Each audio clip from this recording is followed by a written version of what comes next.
नमस्कार, जी न्यूज के इस खास कार्यक्रम महाराष्ट्र एक कदम आगे में आपका स्वागत है। मैं हूं आरजू साई। इस कार्यक्रम के जरिए हम जानेंगे महाराष्ट्र की उन अहम खबरों को जो आम लोगों के लिए खास मायने रखते हैं। महाराष्ट्र के किसानों के लिए एक बहुत बड़ी और राहत भरी खबर है। मुख्यमंत्री देवेंद्र फडणवीस की अगुवाई में हुई कैबिनेट बैठक में पुण्य श्लोक अहिल्या देवी होलकर किसान कर्ज मुक्ति योजना को मंजूरी दे दी गई है। इसके तहत किसानों का 2 लाख रुपए तक का कर्ज माफ किया जाएगा। महाराष्ट्र के किसानों के लिए बड़ी खुशखबरी। मुख्यमंत्री देवेंद्र फडणवीस की अध्यक्षता में कैबिनेट ने पुण्य श्लोक अहिल्या देवी होलकर किसान कर्ज मुक्ति योजना को मंजूरी दे दी है। इसके तहत किसानों का 2 लाख रुपए तक का कर्ज माफ किया जाएगा, जिससे वो पूरे तरह कर्ज मुक्त हो सकेंगे। वहीं जिन किसानों का कर्ज 2 लाख से ज्यादा है, उन्हें बाकी रकम चुकाने के लिए 31 मार्च 2027 तक का समय मिलेगा। इसके अलावा समय पर कर्ज चुकाने वाले किसानों को सरकार 50,000 रुपए तक का प्रोत्साहन बोनस भी देगी। म्यांमार के राष्ट्रपति यू मिन ऑन्ग हलाइंग अपने 5 दिवसीय भारत दौरे पर मुंबई पहुंचे। यहां राज्यपाल जिष्णु देव वर्मा और मुख्यमंत्री देवेंद्र फडणवीस की मौजूदगी में उन्होंने उद्योगपतियों के साथ व्यापार बढ़ाने पर अहम चर्चा की। भारत म्यांमार के रिश्तों को मजबूत करने के लिए म्यांमार के राष्ट्रपति यू मिन ऑन्ग हलाइंग मुंबई पहुंचे। एयरपोर्ट पर राज्यपाल जिष्णु देव वर्मा ने उनका स्वागत किया।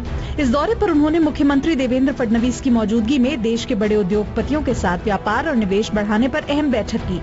इसके अलावा राष्ट्रपति ने गेटवे ऑफ इंडिया और जवाहरलाल नेहरू पोर्ट ट्रस्ट का दौरा भी किया। नागपुर को कचरा मुक्त बनाने के लिए मुख्यमंत्री देवेंद्र फडणवीस ने आधुनिक सॉलिड वेस्ट प्रोसेसिंग सेंटर का जायजा लिया। इस प्लांट में रोजाना 1200 टन कचरे को प्रोसेस करके भारी मात्रा में बायोगैस, जैविक खाद और ईंधन तैयार किया जाएगा। नागपुर को पूरी तरह कचरा मुक्त बनाने के लिए एक बड़ा कदम उठाया गया है। मुख्यमंत्री देवेंद्र फडणवीस ने नागपुर नगर निगम के एकात्मिक शहरी घन कचरा प्रक्रिया केंद्र का दौरा किया और वहां चल रहे काम का जायजा लिया। 3 चरणों में पूरा होने वाला ये प्रोजेक्ट शहर की सूरत बदल देगा। इस प्लांट में रोजाना 1200 टन कचरे को रिसाइकिल किया जाएगा, जिससे हर दिन 28 टन बायोगैस बनेगी। इतना ही नहीं, गीले और सूखे कचरे को अलग करके उससे बेहतरीन खाद और फैम में इस्तेमाल होने वाला पावर पेलेट्स ईंधन भी तैयार किया जाएगा। मुंबई टेक वीक 2026 में मुख्यमंत्री देवेंद्र फडणवीस ने बीएमसी की खास AI power digital approval twin प्रणाली का उद्घाटन किया। इससे बिल्डिंग परमिशन का काम अब बेहद तेजी से होगा।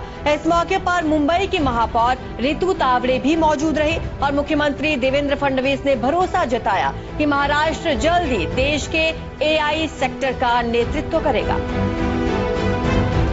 मुंबई अब तकनीक के मामले में और भी ज्यादा स्मार्ट होने जा रहा है। मुंबई टेक वीक 2026 के मंच से मुख्यमंत्री देवेंद्र फडणवीस ने बीएमसी के AI power digital approval twin system की शुरुआत की। अब एआई यानी आर्टिफिशियल इंटेलिजेंस की मदद से बिल्डिंग बनाने की मंजूरियां पलक झपकते ही मिल जाएंगी, जिससे भ्रष्टाचार पर लगाम लगेगी और काम में तेजी आएगी। इस मौके पर मुंबई की महापौर रितु तावड़े भी मौजूद रहीं। मुख्यमंत्री ने कहा कि अपनी मजबूत स्टार्टअप संस्कृति के दम पर महाराष्ट्र बहुत जल्द देश के एआई सेक्टर का लीडर बनेगा। राजमाता अहिल्या देवी होलकर की 301वीं जयंती के मौके पर मुख्यमंत्री देवेंद्र फडणवीस और राज्य की पहली महिला उप मुख्यमंत्री सुनेत्रा पवार श्री क्षेत्र चौंडी पहुंचे। वहां उन्होंने राजमाता के चरणों में शीश नवाया, जहां उप मुख्यमंत्री सुनेत्रा पवार ने खुद को भाग्यशाली बताते हुए उन्हें न्याय और त्याग का प्रतीक कहा। न्याय, त्याग और सुशासन की मिसाल राजमाता अहिल्या देवी होलकर की 301वीं जयंती पूरे राज्य में धूमधाम से मनाई जा रही है।